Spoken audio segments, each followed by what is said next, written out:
அறிவோம். அனைவருக்கும் நமஸ்காரம். நாம் தற்போது பார்த்து கொண்டிருக்கின்ற வகுப்பு தைத்திரிய உபனிஷதம். இப்போ இந்த தைத்திரிய உபனிஷத்துல கடந்த வகுப்புகள் மூலமாக நாம் இரண்டாவது அத்தியாயத்தை பார்த்தோம். இரண்டாவது அத்தியாயத்தினுடைய முதல் அணுவாகும். அது 1ல் 1. அந்த மந்திரம் என்ன அப்படிங்கிறத பார்த்துட்டு மேற்கொண்டு நம்ம அப்படியே பயணிக்கிறோம். 1ல் 1. ஓம் பிரம்மவித ஆப்னோதி பரமா ததேசாப்யுக்தா சத்யம் ஞானம் அனந்தம் பிரம்மா வேத நிகிதம் குகாயாம் பரமே வியோமன் சோ அச்னுதே சர்வான் காமான் சக பிரம்மனா விபிச்ச தேதி அப்படின்னு இந்த மந்திரம் சொன்னது.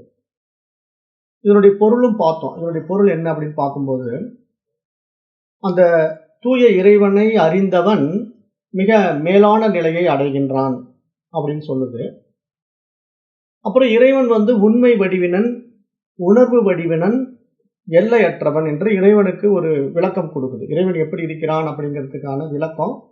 உண்மை வடிவினன், உணர்வு வடிவினன், எல்லையற்றவர். அத்தகைய இறைவன் அனைத்தையும் கடந்தவரான அவர் நம்முள்ளே இருதய குகையில் வீற்றிருக்கின்றார் அப்படின்னு சொல்லுது. இந்த உண்மையை உணர்பவன் அனைத்தையும் அறிபவரான அந்த இறைவனை அடைகிறான். அவனுடைய எல்லா ஆசைகளும் நிறைவேறுகின்றன என்றுதான் இந்த மந்திரத்தினுடைய பொருள். அப்போ நம்ம என்ன புரிஞ்சுக்கணும்? இறைவனை தேடி வெளியே அலையக்கூடாது. நமக்குள்ள இருக்கக்கூடிய இருதய குகைக்குள்ளதான் இறைவனை நம்ம உணரணும். அப்போ இறைவன் உண்மை வடிவினர்னு நேற்று நம்ம பார்த்தோம். இறைவன் எப்படிப்பட்டவர் அப்படிங்கிறதுக்கு உண்மை வடிவினர் அப்படின்னா இறைவனுடைய உண்மை தன்மை என்ன? சூட்சமோ, கண்ணுக்கு தெரியாதவர் என்ற அர்த்தம். அதான் இறைவனுடைய உண்மை வடிவம். அதனாலதான் நம்ம அந்த அணுவை எல்லாம் சொல்லி பேசணும் இல்லையா? திருமூலருடைய திருமந்திரத்தை வைத்து அணுவில் அணுவினை ஆதி பிரானை அப்படின்னு அந்த திருமந்திரத்தை மேற்கோள் பார்த்தோம். ஏன்னா இதெல்லாம் ஞானிகள், மகான்கள் அனுபவத்துல நம்ம இடத்துல பகிர்ந்து கொள்ளக்கூடிய விஷயங்களா இருக்கிறதுனால நம்ம அவைகளை முன்னிறுத்தி தான் நம்ம இதெல்லாம் பார்த்துக்கிட்டு இருக்கோம். அப்போ அந்த அனுபூதியில் உணர்ந்த மகான்கள், ஞானிகள் இறைவனுடைய வடிவம் எப்படி இருக்குன்னு சொல்றாங்கன்னா, அது மிகவும் சூட்சமமானது, புலன்களுக்கு எட்டாதது என்று சொல்கிறார்கள். அப்போ இந்த மாதிரி நம்ம இறைவனுடைய வடிவத்தை புரிந்து கொள்ள வேண்டும் என்று பார்த்தோம். இப்போ இன்றைக்கு நம்ம என்ன பண்ண போறோம்? அந்த உண்மை வடிவினருக்கு அடுத்த பகுதி இருக்கு இல்லையா, உணர்வு வடிவினர், அதையும் நம்ம பார்க்க போறோம். அப்ப இங்க இந்த மந்திரத்தினுடைய முதல் விஷயம் பிரம்மவித் ஆப்னோதி பரம் அப்படிங்கறதுடைய அர்த்தம் என்ன அப்படின்னா, அந்த தூய இறைவனை உணர்ந்தவன் எல்லாவற்றிலும் மேலானதை அடைகின்றான் அப்படிங்கறத இந்த உபநிஷத்தினுடைய மைய கருத்தாகவும் நம்ம பார்த்தோம். அப்ப இதுக்கு சூத்திர வாக்கியம் என்று பெயர். இந்த உபநிஷத்தினுடைய மைய கருத்தாக இது இருக்கிறதுனால இதுக்கு சூத்திர வாக்கியம் அப்படின்னு ஒரு பெயர் இருக்கு. இது உபநிஷத்தினுடைய சாரமாக இருக்கின்றது. இந்த சாரத்தில 3 கருத்துக்களும் இருக்கு. அந்த கருத்துக்கள் என்ன அப்படின்னா, விஷயம், சாதனம், பலன் அப்படின்னு 3 விஷயங்கள் இருக்கு. இப்போ இந்த மந்திரம் என்ன சொல்ல வருது, இந்த சூத்திர வாக்கியம் என்ன சொல்ல வருது, அல்லது இந்த உபநிஷத் என்ன சொல்ல வருது அப்படின்னு பாத்தீங்கன்னா அதுக்கு பேர் விஷயம். அப்ப எதை குறித்து பேசுகின்றதோ அதற்கு பெயர் விஷயம். அந்த விஷயத்தை நம்ம தெரிந்து கொண்ட பிறகு அந்த விஷயத்தை அறிய உதவுகின்ற கருவி இருக்கணும், அதுக்கு பேரு சாதனம். அப்ப அந்த கருவியை கொண்டு அந்த விஷயத்தை நாம் தெரிந்து கொண்ட பிறகு அவற்றினால் அடைகின்ற பலன் என்ன அப்படிங்கிற 3 விஷயங்களை நம்ம இங்க பார்க்க வேண்டியதா இருக்கு. விஷயம், சாதனம், பலன். இப்ப இங்க விஷயம் என்ன? பிரம்மம் தான் விஷயம். இப்ப நம்ம படிக்கிற இந்த பாடத்திட்டத்துல நமக்கு எது விஷயம்? இந்த உபநிஷத்துல என்ன விஷயம் அப்படின்னு பாத்தீங்கன்னா பிரம்மம் தான் விஷயம். பிரம்மத்தை பற்றி தெரிந்து கொள்கிறோம். இப்ப பொதுவா நம்ம பொருட்கள் எல்லாம் பாக்குறோம் இல்லையா? அந்த பொருட்கள் எல்லாம் ஒரு வரையறுக்கப்பட்ட விஷயத்துக்குள்ள இருக்கு. ஆனா பிரம்மம் வரையறுக்கப்படாதது. அதனால அதை பற்றி நம்ம கொஞ்சம் ஆராய்ந்து தான் புரிந்து கொள்ள முடியுமே தவிர பார்த்தோ தெரிஞ்சோ சொல்லிட முடியாது. பிரம்மத்தை பற்றி பக்கத்து வீட்டுக்காரன் பார்த்துட்டு இப்படி இருக்குங்கன்னு சொல்லுவான், அதை நம்ம அப்படியே கேட்டுக்கலாம் அப்படின்னு எல்லாம் உறுதிப்படுத்த முடியாது. அல்லது நம்ம வீட்டுல ஒரு பொருளா இதுதாங்க அந்த அப்படின்னு சொல்றதுக்கு அப்படி இல்லை. அப்ப இங்க பிரம்மங்கிற ஒரு விஷயம் வந்து வரையறைக்கு உட்படாததா இருக்கிறதுனால அதை பற்றி நாம் தீவிரமாக விசாரம் செய்ய வேண்டியதா இருக்கு. அப்புறம் அந்த சாதனம், இதை பற்றி நாம் தெரிந்து கொள்வதற்கான சாதனம் என்ன அப்படின்னா, இந்த கல்வி தான் நமக்கு சாதனம். இந்த வேதாந்த கல்வி தான் நமக்கு இறைவனை காட்டிக் கொடுக்கும். வேற எதையும் நீங்க தலைகீழா நின்னா கூட இறைவன் தெரியாது. ஊசி மேல நின்னா கூட இறைவன் தெரியாது. ஆணி செருப்பு போட்டு நடந்தாலும் இறைவன் தெரியாது. ஏன்னா இறைவனை தெரிந்து கொள்வதற்கு நமக்கு இங்க அறிவு தான் விழிச்சுக்கணுமே தவிர, புறத்துல நீங்க 1000 காரியங்கள் செய்வதனால அந்த சாதனையின் மூலமா நான் சாதித்து விட்டேன் அப்படின்னு சொல்ல முடியுமான்னா அது முடியாது. பலன் என்ன? இந்த விஷயங்களை தெரிந்து கொண்டதனால் என்ன பலன் அப்படின்னு கேட்டா, அவன் அந்த பரமனாகவே ஆகின்றான், பிரம்மமாகவே ஆகின்றான் என்கிறது தான் பலன். பரம் ஆப்னோதி, அந்த பிரம்மத்தை அடைகின்றான் அப்படிங்கிறது தான் மைய கருத்தாக நம்ம இங்க பார்க்கிறோம். இப்ப நம்ம ஒரு இடத்தை அடையிறதுக்காக அந்த இடத்தை நோக்கி போறதுக்கான வழி தெரிஞ்சா மட்டும் போதுமா? அந்த வழியை பிடிச்சிக்கிட்டு அப்படியே நம்ம போயிடலாமான்னா, அது நம்ம உலகியல் வாழ்க்கையில, நம்ம நடைமுறை வாழ்க்கையில இறைவனை அடைவதற்கான ஒரு பாதை இங்க அங்கன்னு சொல்றாங்க அப்படின்ட்டு தேடி அலைஞ்சோம்னா பிடிச்சிட முடியுமான்னா அப்படியெல்லாம் பிடிக்க முடியாது. ஏன்னா இறைவன் வந்து ஒரு எல்லைக்குள்ளேயோ ஒரு வரையறுக்கப்பட்ட விஷயத்துக்குள்ளேயோ இல்லை. அப்ப அதனால வரையறுக்கப்படாத இறைவனை நம்ம அடைவதற்கான மார்க்கம் வேறு என்று இங்க சாஸ்திரம் சொல்லுது. இப்ப ஒரு ஊருக்கு போறதுன்னா நாம இந்த பாதையில போங்கன்னு சொல்லலாம், அந்த பாதையில அவங்க போயிடுவாங்க. ஆனா பரமனை அடைவதற்கு பாதை ஏதாவது இருக்கா அப்படின்னா, எந்த பாதை வழியா போக முடியும்? மோட்ச மார்க்கம்னு ஏதாவது ஒண்ணு இருக்கா? இந்த வழியில போங்க, அந்த வான மண்டலத்தில் இப்படி போயிட்டு இருந்தீங்கன்னா ரைட் சைட்ல திரும்பினீங்கன்னா அங்க ஒரு இடத்துலதான் இறைவன் தங்கி இருக்காரு அப்படி ஏதாவது சொல்ல முடியுமான்னா, அப்படியெல்லாம் இறைவனை இந்த இடத்துல தான் இருக்காரு, அந்த இடத்துல தான் இருக்காரு அப்படின்னு ஏதாவது நிரூபிக்க முடியுமான்னா எதுவுமே கிடையாது. அந்த மாதிரி எந்த ஒரு வரையறுக்கப்பட்ட விஷயங்களும் இறைவனை பற்றி புரிய வைக்க முடியாது அப்படின்னு சாஸ்திரம் சொல்லுது. அப்போ இறைவன் வந்து வரையறுக்கப்படாததாக இருக்கிறதுனால, அந்த வரையறை எங்க இருக்குங்கிற அந்த விசாரத்தை நம்ம இங்க விவேகத்தினால ஆராய்ந்து பார்க்கின்ற பொழுதுதான் நம்ம எளிதாக அந்த இறைவனை அடைய முடியும், அனுபவம் ஆக்க முடியும் அப்படின்னு சாஸ்திரம் சொல்லுது. அப்ப அந்த நிலையில தான் இங்க ஞானம், மோட்சம் அப்படிங்கிற விஷயத்தெல்லாம் இங்க வேதாந்த சாஸ்திரம் பேசுது. அப்ப இங்க சாதன சாத்திய சம்பந்தம் பேசப்படுகிறது என்று நம்ம பார்க்கிறோம். இந்த இறைவனை அடைவதற்கான சாதனம் எது, சாத்தியம் என்ன அப்படின்னு நம்ம பார்க்கும்போதுதான் இங்க சாதனம் வந்து இந்த உபனிஷதங்கள் தான், இந்த மாதிரி வேத விஷயங்கள் தான் சாதனம். இதை நம்ம உள்வாங்கும் போது, நம்முடைய புத்தி விழித்துக் கொள்ளும் போது பரமனை நாம் சாத்தியமாக்க முடியும் என்றுதான் இங்க சாஸ்திரம் சொல்ல வர்ற மிக மிக ஆழமான விஷயங்களாகவும் நம்ம பார்க்கிறோம். அப்ப இங்க வந்து இறைவன் எப்படிப்பட்டவன், அவனுடைய லட்சணம் என்ன அப்படின்னு ஒரு கேள்வி எழுப்பலாம். அப்புறம் அந்த இறைவனை நான் எப்படி அறிந்து கொள்வது என்று இன்னொரு கேள்வி எழுப்பலாம். பலன் என்றால் எத்தகைய பலன் அப்படின்னு ஒரு கேள்வி எழுப்பலாம். இதுக்கெல்லாம் நம்ம பதில் பார்க்க போறோம். இதுக்கான கேள்வி எல்லாமே ரிக் மந்திரத்துல சொல்லப்பட்டிருக்கு. அந்த ரிக் மந்திரத்தின் வாயிலாக இப்ப நம்ம பார்த்துட்டு இருக்கோம். அதுல தான் இறைவனுடைய வடிவம் பார்த்துட்டோம். இறைவனுடைய வடிவம் வந்து சூட்சுமம், புலன்களுக்கு எட்டாதது, கண்களால் பார்க்க முடியாதது, மனதிற்கும் எட்டாதது. அப்ப அது எப்படி இருக்கு? வடிவமே இல்லை அதுக்கு. அது ஒரு ஆவி. அப்ப ஆவின்னா ஏதோ வெள்ளையா இருக்குமான்னா அப்படி இல்லை. ஆவின்னா நுண்ணியது, சூட்சுமமானது அப்படின்னு அர்த்தம். அப்ப அப்படிப்பட்ட இறைவனை நம்ம எப்படி அனுபவமாக்க முடியும்? கண்ணுக்கே தெரியாத இறைவனை எப்படி நம்ம அனுபவம் ஆக்குவது அப்படின்னு பார்க்கும்போது, இதே உபநிஷத்து வந்து அதுக்கு ஐடியா கொடுக்குது. ரிக்வேத மந்திரத்தினுடைய அடிப்படையில இறைவன் என்பவன் யார், அவனுடைய லட்சணம் என்ன அப்படின்னு சொல்லும்போது, பிரஜ்ஞானம் பிரம்மா அப்படின்னு ரிக்கு சொல்லுது. ரிக்வேதம் என்ன சொல்லுதுன்னா, பிரக்னையே இறைவன், உணர்வே இறைவன் என்று இறைவனுடைய அடுத்த விஷயத்தை நமக்கு சுட்டி காட்டுது. அப்போ உணர்வு வடிவினன் இறைவன் என்று இந்த மந்திரமும் சொல்லுதுன்னு நான் சொன்னேன் இல்லையா? அப்போ இறைவன் உணர்வா இருக்கிறான்ங்கிறத நம்ம பார்க்க போறோம். எப்படின்னா, இப்போ உயிருள்ள ஒன்றையும் உயிர் இல்லாதவற்றையும் வேறுபடுத்தி காட்டுவது எப்படி பார்த்தீங்கன்னா, உணர்வின் அடிப்படையில் தான். இப்போ ஒரு கல்லோ மண்ணோ இருந்தா அது நம்ம ஜட பொருள் அப்படிங்கிறோம். எந்த பொருளை தொட்டோம்னா அது நகருதோ இல்ல சுருங்குதோ அதுக்கு உணர்வு இருக்குன்னு அர்த்தம். அப்ப உணர்வு இருந்தா அது உயிருள்ள பொருள், உணர்வு இல்லைன்னா அது உயிரற்ற பொருள்.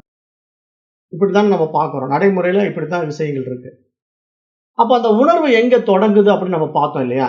அதாவது உயிர் எங்க தொடங்குது? கல்லுலயோ, மண்ணுலயோ உயிர் தொடங்கல. அங்க உயிராற்றல் இல்ல. ஆனா அந்த உயிராற்றல் முதல்ல தாவரத்துல தொடங்குது இல்லையா? அப்ப அதனால தானே தொடு உணர்வுங்கிற ஒரு விஷயத்துக்குள்ள தாவரம் தொட்டாஞ்சுருங்கி செடிய நம்ம தொட்ட உடனே அது சுருங்குது அப்படிங்கிறதுக்கு உதாரணம் எல்லாம் நம்ம சொன்னோம்.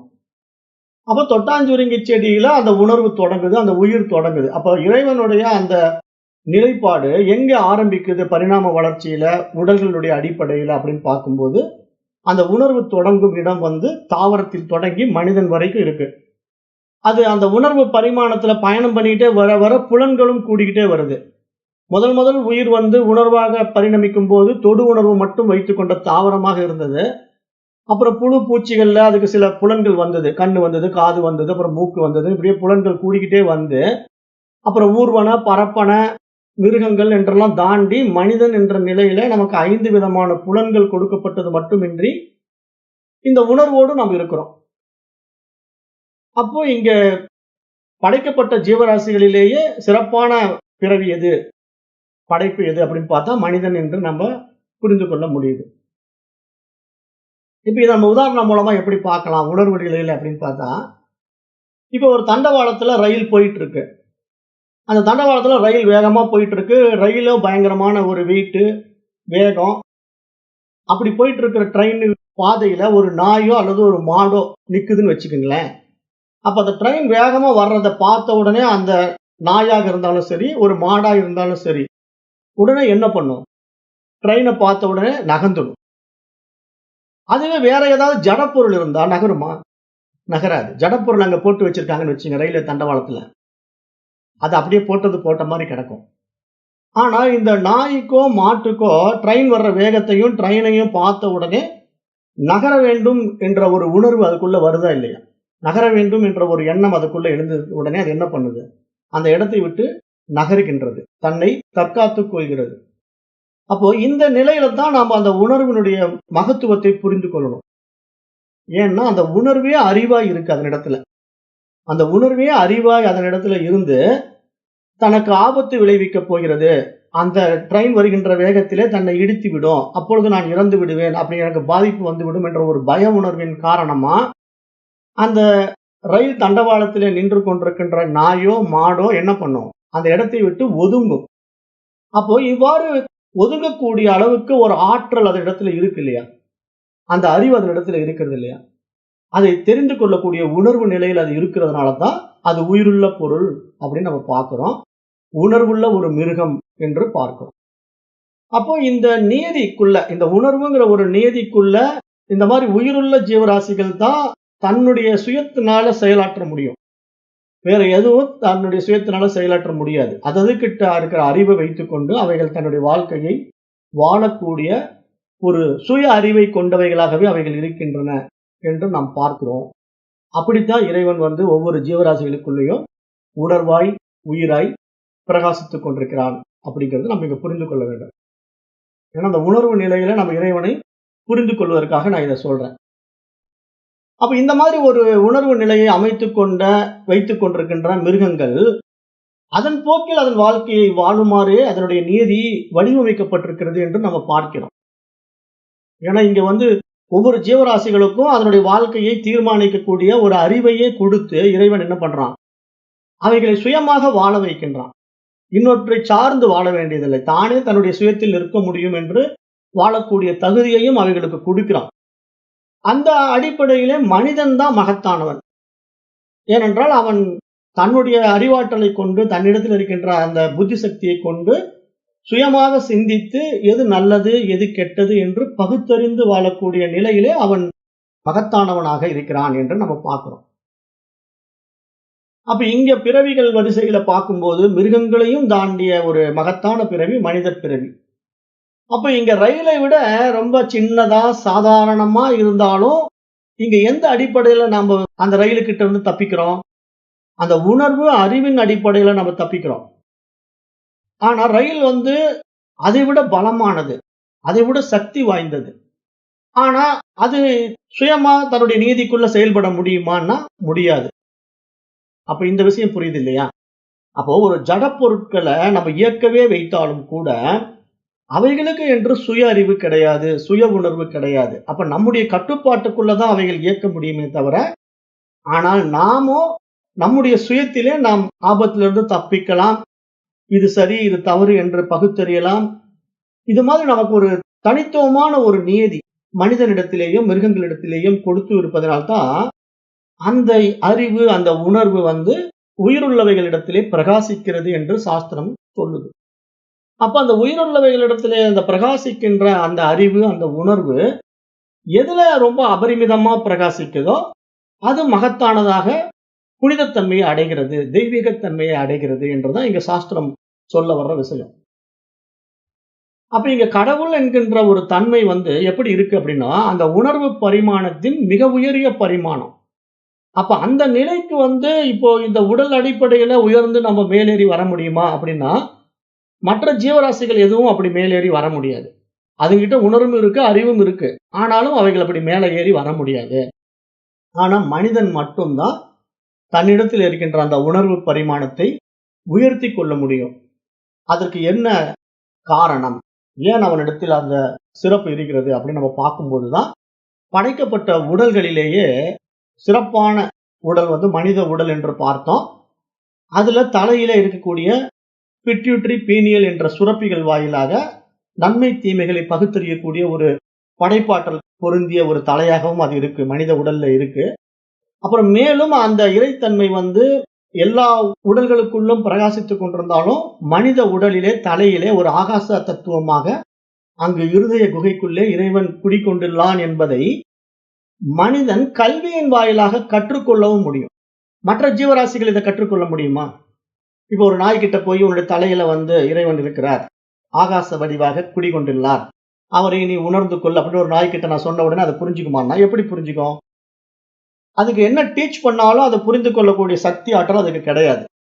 அப்போ மனிதன் மட்டும்தான் படைக்கப்பட்டவைகளிலேயே மகத்தான புத்தி சக்தியை கொண்டவனாக, நன்மை தீமைகளை பகுத்தறியக்கூடியவனாக, சொல்வதை புரிந்து கொள்ளக்கூடியவனாக, கற்பதை ஏற்றுக்கொள்ளக்கூடியவனாக, கற்றதன்படி நடப்பவனாக இருக்கின்றான் என்று நம்ம பார்க்கிறோம். அப்போ இங்க நம்ம இந்த டீச்சிங் யாருக்கு கொடுக்கணும்னா மனிதருக்கு தான் கொடுக்கணும். அப்படி கொடுக்கும்போது மனிதனுக்கு இறைத்தன்மையை, அவனுடைய உண்மை தன்மையை நாம் சுட்டி காட்ட வேண்டும், உணர்த்த வேண்டும் என்ற அடிப்படையில் தான் மகான்கள் கல்வி திட்டத்தையே கொண்டு வந்தாங்க. அந்த கல்விதான் வேதம். ஏன்னா வேதம் என்ற ஒரு கல்வி முதல்ல ரிஷிகளால் நமக்கு ஏன் கொடுக்கப்பட்டது? நம்ம ஆதி மனிதனாவே வாழ்ந்திருக்கலாம் இல்லையா? ஏன் கல்வி திட்டத்தை கொடுத்தாங்கன்னா, அவன் தன்னை உணர்ந்து தன்மயமாக வேண்டும், வாழ்ந்து வந்த அறிவு பரிமாணத்திலே மனித பிறவியின் மகத்துவத்தை அவன் உணர வேண்டும் என்ற ஒரு உயரிய நோக்கத்திலே ரிஷிகளால் உண்டாக்கப்பட்ட கல்வி முறையை நாம் ஏற்றுக்கொண்டு நாம் வாழுகின்ற பொழுது நம்முடைய வாழ்க்கையில இறைவன் எப்படி இருக்கிறான், நான் யார் அப்படிங்கிறதெல்லாம் நம்ம விசாரணை செய்து விவேகத்தினாலே நம்முடைய வாழ்க்கையை நாம் புனிதமாக்க முடியும், அந்த உயர் பரிமாணத்தில் நாம் உயர முடியும் என்ற மிகப்பெரிய விஷயத்தை இங்கு வேதங்களும் உபநிஷதங்களும் நம் இடத்திலே பேசுகின்றன என்று நாம் பார்க்கிறோம். அப்ப மற்ற ஜீவராசிகள் கடவுள் என்பதை பற்றி தெரிந்து கொள்ளவே முடியாது. அப்ப கற்றலின் வாயிலாக தன்னுள் யார் உணர்ந்து கொள்கின்றானோ அவனே மனிதன். அப்ப அந்த மனிதன் அந்த இறைவனை தன்னுள் உணரும் பொழுது அந்த உணர்வே இறைவன் என்று வேதம் சொல்லுகின்ற அந்த மகா வாக்கிய உபதேசத்தை அனுபவமாக்கவும் முடியும். பிரஜானம் பிரம்மா அப்படிங்கிற மகா வாக்கிய உபதேசத்தை அனுபவமாக்கவும் முடியும். அப்ப இங்க ஞானிகளும் மகான்களும் இறைவனை கண்டு கொண்டேன் அப்படின்னு சொல்றது ஒரு யதார்த்த இயல்பு. அவர்கள் அதை அனுபவமாக்கிய ஒரு யதார்த்த இயல்புல இறைவனை நான் கண்டு கொண்டேன் என்று ஞானிகளும் மகான்களும் சொல்கிறார்கள். அப்ப அவர்கள் சொல்லும் போது அவர்கள் காண்பது, இறைவனை கண்டு கொண்டேன் என்று அவர்கள் காண்பது புறக்காட்சியாகவும் இருக்கலாம், அகக்காட்சியாகவும் இருக்கலாம். ஆனால் இந்த அண்ட சராசரம் எல்லாம் பறந்து நிற்கின்ற பரமனை நம்மிடம் உள்ள கருவி கரணங்களை கொண்டு நாம் காணும் வகையில் புறத்திலே உருவத்திலே அவர்கள் காண்பதில்லை என்றுதான் நாம் இங்க புரிந்து கொள்ள வேண்டும். ஏனென்றால் இங்கு தேடி கண்டு கொண்டேன் அப்படின்னு திருநாவுக்கரசர் பாடுறாருன்னா, எப்படி கண்டு கொண்டார்? புறக்கரணங்களால கண்டு கொண்டாரா? கருவியை கொண்டு கண்டு கொண்டாரா? மனம் என்ற கருவி நம்ம இடத்துல இருக்கு, புறக்கரணங்கள் இருக்கு, கண்கள் இருக்கு, காது இருக்கு, நாக்கு இருக்கு, மூக்கு இருக்கு. அப்ப இதன் வாயிலாக இறைவனை கண்டு கொண்டாரான்னா அப்படி இல்லை. இங்க கருவி கரணங்களுக்கு அப்பாற்பட்டு இறைவனை உணர்ந்தார் என்றுதான் நம்ம இங்க புரிந்து கொள்ள வேண்டுமே தவிர, அந்த கண்டு கொண்டார், கண்டேன் அப்படின்னு சொல்லிட்டாருங்கிறதுக்காக ஏதோ அப்படியே ஜடாமுடி வச்சுக்கிட்டு ஈஸ்வரன் அவர் முன்னாடி தோன்றியிருப்பார் அல்லது சங்கு சக்கரதாரியா வந்திருப்பார் அப்படிங்கிற மாதிரி எல்லாம் கற்பனை பண்ணிக்க கூடாது. அப்போ இந்த மகரிஷிகளும் ஞானிகளும் அகத்திலும் புறத்திலும் இறைவனை கண்டார்கள் அப்படின்னா எப்படின்னா, இப்ப புறத்திலே காணுகின்ற பொருட்களிலே பருப்பொருட்களிலே அந்த பரம்பொருளை எப்படி உணர்ந்தார்கள் என்றால் சூட்சமமாக உணர்ந்தார்கள். அது உணர்வா இருக்கு. அது அதனில் பிரகாசித்துக் கொண்டிருக்கிறது. அதனுடைய வெளிப்பாடு விதவிதமாக இருக்கு. வேறு வேறு பொருட்களின் தன்மையை பொறுத்து அது பிரகாசித்துக் கொண்டிருக்கிறது. அந்த அடிப்படையில தான் நம்ம கல்லு மண்ணுல அது பிரகாசிக்க முடியாம ஜடப்பொருளாக இருக்கு. தாவரத்துல உணர்வு பொருளாக பிரகாசிக்குது. ஆனாலும் புலன்கள் இல்லாததுனால அந்த தாவரம் பரமனை அறிய முடியாது. அப்ப மேலும் அப்படியே பயணித்து வருகின்ற மற்ற ஜீவராசிகளும் அதே மாதிரிதான். புலன்கள் கூடினாலும் பகுத்தறிவு பரிமாணம் வளராததுனால அதுவும் இறைவனை தெரிந்து கொள்ள முடியாது. அப்ப இறைவனை தெரிந்து கொள்வதற்கான ஒரே கருவி மனிதனிடத்தில் இருக்கின்ற பகுத்தறிவு பரிமாணத்தின் உயர் பரிமாண நிலைக்கு வந்திருக்கிற புத்தி சக்தி மட்டும்தான் இறைவனை பிடிக்க முடியும் என்று இங்கு வேதம் பகுத்து கொடுத்திருப்பதை நாம் பார்க்கிறோம். அப்ப இங்க மகான்கள் அந்த புத்தி சக்தியின் வாயிலாக விழித்துக் கொண்ட விவேகத்தினால இறைவனை பார்க்கும் பொழுது அதனுடைய சூக்கும வடிவத்தை பார்க்கிறார்கள், சூட்சுமத்தை பார்க்கிறார்கள். அப்ப அவர்கள் பார்வை எப்படி இருக்கும்னா, ஒரு பாலை பார்த்தா அந்த பாலுக்குள்ளே இருக்கிற இறைவன் தெரிவார் அவர்களுக்கு. அதனுடைய சுவையிலே பார்ப்பார்கள், அதனுடைய சக்தியிலே பார்ப்பார்கள். அப்படித்தான் அவர்கள் ஒவ்வொன்றிலும் இறைவனை காண முடியும். ஒரு மலரை பார்த்தாருன்னா அந்த மலரில் இருக்கின்ற மனத்தினால் இறைவனை பார்ப்பார்கள், அந்த வாசனையினால் இறைவனை பார்ப்பார்கள். அப்ப இங்க இறைவனுடைய வடிவம் ஒரு சூட்சும வடிவம், கண்ணுக்கு தெரியாதது, கண்ணுக்கு புலப்படாதது, புலன்களால் பிடிக்க முடியாதது. ஆனா அந்த சூட்சும வடிவத்தை புறப்பொருட்கள்ல கண்ணுக்கு தெரியாத நிலையிலேயே இவர்கள் உணர்ந்து கொள்கிறார்கள் தான் நம்ம பார்க்கணுமே தவிர, வடிவத்தை வைத்துக் கொண்டு அதை இறைவன் என்று அவர்கள் பார்ப்பது கிடையாது. வடிவத்தில் வைத்துக் கொண்டு இறைவன் என்று நம்ம சொல்றது ஒரு புரிதலுக்காகத்தான். நமக்கு இப்ப எல்லாம் இறைவனே, பார்ப்பதெல்லாம் இறைவனே அப்படின்னு சொன்னோம்னா, சர்வம் பிரம்மமயம் அப்படின்னு சொன்னோம்னா, அப்ப இங்க ஒரு மலரும் இறைவன் தான், அந்த மாடு இறைவன் தான் அப்படின்னா, அந்த இறைவன்கிற தன்மை அந்த உடலின் அடிப்படையில் அங்கு சொல்லப்படவில்லை, உணர்வின் அடிப்படையில் சொல்லப்பட்டிருக்கு. அப்படிங்கிற அடிப்படையில் தான் அங்க இறைவனை பார்க்கணுமே தவிர, அந்த உருவத்தை வைத்துக் கொண்டு இறைவனை பார்க்க கூடாது. அப்படி பார்த்தா நம்ம இன்னும் உருவத்திலே சிக்கிட்டு இருக்கோம். அதனுடைய சூட்சும வடிவத்தை பார்க்கின்ற அளவுக்கு நம்முடைய பார்வை விசாலமாகவில்லை, நம்முடைய அகக்கண் விரியவில்லை என்று அர்த்தம். அப்ப அந்த அடிப்படையில புரிந்து கொண்டு நீங்க இறைவனை பார்க்க வேண்டும் என்று இங்கு சாஸ்திரம் சொல்ல வருது. அப்ப புலன்களின் அடிப்படையில் இறைவன் அனுபவத்திற்கு வரமாட்டான். அவன் உணர்வின் அடிப்படையில் உணரக்கூடிய ஒரு அனுபவமாகவே மகான்களுக்கு இருந்திருக்கின்றான் என்று நாம் இங்க பார்க்க முடிகிறது. அப்ப நம்முடைய இடத்தில் இருக்கின்ற கருவி கரணங்கள், மனசோ அல்லது புறக்கரணங்களோ நாம் வைத்துக்கொண்டு இறைவனை பார்ப்பது சாத்தியமில்லை என்று நாம் முதல்ல தெளிவா புரிஞ்சுக்கணும். அப்ப இந்த கருவி கரணங்களுடைய பர்பஸ் என்ன, நமக்கு எதற்காக கொடுக்கப்பட்டிருக்கிறது அப்படின்னா, இந்த கருவி கரணங்கள் எல்லாம் ஒரு ஆற்றல் மயம், ஈஸ்வர சங்கல்பத்துக்குள்ள எல்லாம் ஒரு சக்தி வியாபகத்துல வெளிப்பட்டு பிரகாசித்துக் கொண்டிருக்கு. கண்கள் ஒரு காட்சியை காணுது, மூக்கு ஒரு விஷயத்தை நுகருது, நாக்கு ஒரு விஷயத்தை சுவைக்குது. அப்படின்னா இவ்வளவு விஷயங்களையும் பொருந்திய இந்த உடல் என்ற ஒரு கருவியையும் இந்த மனசு என்ற ஒரு கருவியும் எதற்காக கொடுக்கப்பட்டிருக்கு அப்படின்னா, அந்த தூய அறிவை நம்முள் உணர்ந்து கொள்வதற்காக கொடுக்கப்பட்டிருக்கு. அப்ப இது என்ன பண்ணுதுன்னா, அந்த படைப்பு, அந்த இருப்பு, அது படைக்கிற விஷயத்தை பிரத்யேகமா படைக்குது. ஸ்டெப் பை ஸ்டெப்பா படைச்சு கொண்டு வருது. அப்படி படைச்சு கொண்டு வரும்போது அது மிக உயரிய ஒரு கருவியாக மனிதனை படைத்து விட்டது. அப்ப மனித படைப்புல தான் இங்கு அது தன்னையே தான் அனுபவமாக உணர்கின்றது என்ற மிக உயரிய விஷயத்தை இங்கு மகான்கள் சுட்டிக்காட்டி, அப்ப அந்த உயர் பரிமாண நிலையில் வந்திருக்கின்ற மனிதன் இந்த மகத்தான மனித பிறவியை பயன்படுத்தி கொண்டு அந்த உணர்வை தன்னுள் அனுபவமாக்க வேண்டும், அதை அனுபவத்தில் அனுபூதியில் உணர வேண்டும் என்ற மிக உயரிய விஷயத்தை இங்கு நமக்கு இந்த உபனிஷத் ரிஷிகள் நமக்கு சுட்டி காட்டுவதாக நாம் இங்க பார்க்கிறோம். இப்ப நம்ம நடைமுறை உண்மை எப்படி இருக்கு? நாம் நம்முடைய உடல்ல சிக்கி கொண்டிருக்கிறோம். நம்ம உடல்ல சிக்கிக்கொண்டு உடலினுடைய சேஷ்டைகளிலேயே ஈடுபட்டு கொண்டு நம்முடைய உள்ளத்தினுடைய உண்மை நிலையை நாம் மறந்து விட்டோம், மறைக்கப்பட்டு விட்டது. நாம் பல்வேறு விஷயங்களை புறத்திலிருந்து ஏற்றி வைத்துக் கொண்ட விஷய விவகாரத்துல புற விஷயங்கள் மறைக்கப்பட்டு விட்டது. அதுக்கு உதாரணம் என்ன? இப்ப நம்ம தைப்பூச திருவிழா, இப்ப தைப்பூசம் நடக்குது. இன்றைக்கு பௌர்ணமி, தைப்பூசம். அப்ப எல்லா முருகன் கோயில்லையும் நல்லா வைபவம். முருகனுடைய திருவிழாக்கள் விசேஷமா கொண்டாடி திருச்செந்தூர்ல கூட்டம், திருத்தணியில கூட்டம், பழனியில கூட்டம். ஏன் கூட்டம்? சொல்லிடுறான். அறநிலையத்துறையிலிருந்து ஆர்டர். என்ன சொல்றான்? இது மாதிரி அப்பப்போ ஒரு விசேஷம் வைங்க. ஜனங்களுக்கு வந்து நிறைய வரட்டும், கூட்டம் சேரட்டும், கலெக்ஷன் ஆகட்டும். ஏன்னா பணம். எல்லாமே கமர்ஷியல் இல்லையா இப்போ? அது எப்படி விளம்பரம் பண்றாங்கன்னா, இந்த புத்தகமெல்லாம் இருக்குல்ல, குமுதம் பக்தி, அந்த புத்தகம் இந்த புத்தகத்துல எழுதிடுவான். நீங்க வந்து தைப்பூச திருநாளில் பௌர்ணமி நாள் அன்னைக்கு திருத்தணியில முருகனை தரிசனம் பண்ணிட்டீங்கன்னா, உங்க குடும்ப கஷ்டமெல்லாம் தீர்ந்துடும். உங்களுக்கு பொருளாதார மேன்மை வந்துடும். உங்களுடைய நோய் நொடிகள் எல்லாம் சரியாயிடும்னு சொல்லி ஒரு விஷயத்த சொல்லிட்டான்னு வச்சுக்கோங்களேன். அப்ப ஜனங்க என்ன பண்ணுவாங்க? அந்த கஷ்டத்துல தானே எல்லாருமே இருக்கிறாங்க. பொருளாதார கஷ்டம், நோய் நொடி எல்லா வகையிலும் பாதிக்கப்பட்ட மனிதர்கள் இருக்காங்க. அவங்க என்ன பண்றாங்க? சரி அப்ப நம்ம தைப்பூச அன்னைக்கு முருகனை எப்படியாவது பார்த்து தரிசனம் பண்ணிட்டு வந்துடலான்ட்டு போறாங்க. போனா என்ன ஆகுது? அபரிமிதமான கூட்டம்.